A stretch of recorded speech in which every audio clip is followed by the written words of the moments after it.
A few of you have shared that you've been noticing dogs, cats getting spooked, being a little off, a little anxious, edgy.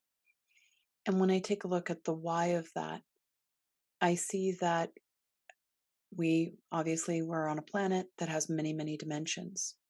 And it feels like we're at a very critical tipping point, turning point.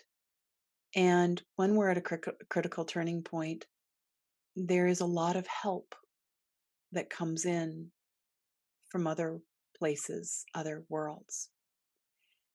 And I'm seeing all of these beings of love and light coming down onto planet Earth and setting up base camps in other dimensions that are in this same time space continuum.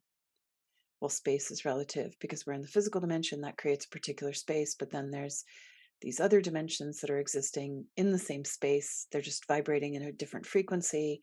And so it would almost be like we have 50 floors that are all expressing themselves on one floor.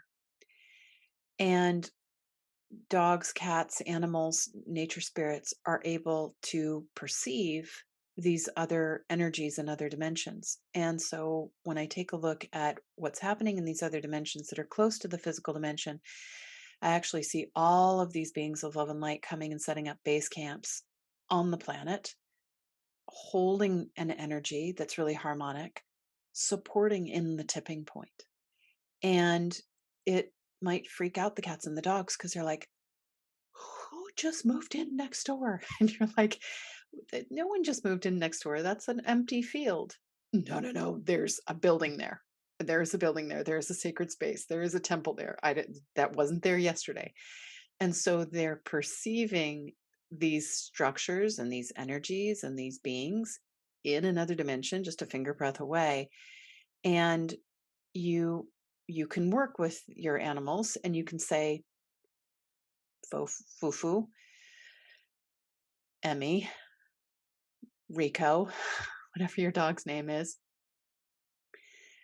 perceive the beings that are in harmonic dimensions and connect with them and explore how they can help you and protect you and play with you.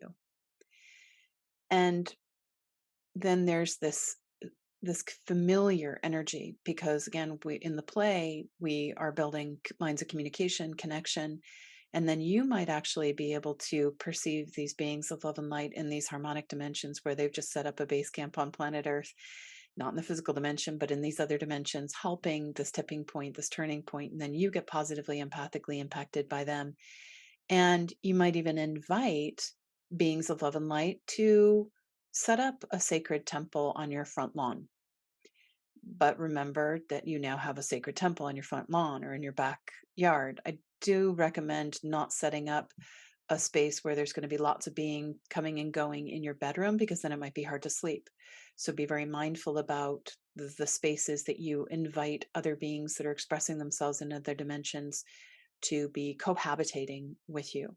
Be mindful, be discerning, but also recognize that from my perspective, multidimensional awareness, we are getting more people on the planet dimensionally, not physically, and they're helping us in this tipping point. And so just to coach the animals who can perceive it, that they're friendlies and to perceive the friendlies. And then you get more of that.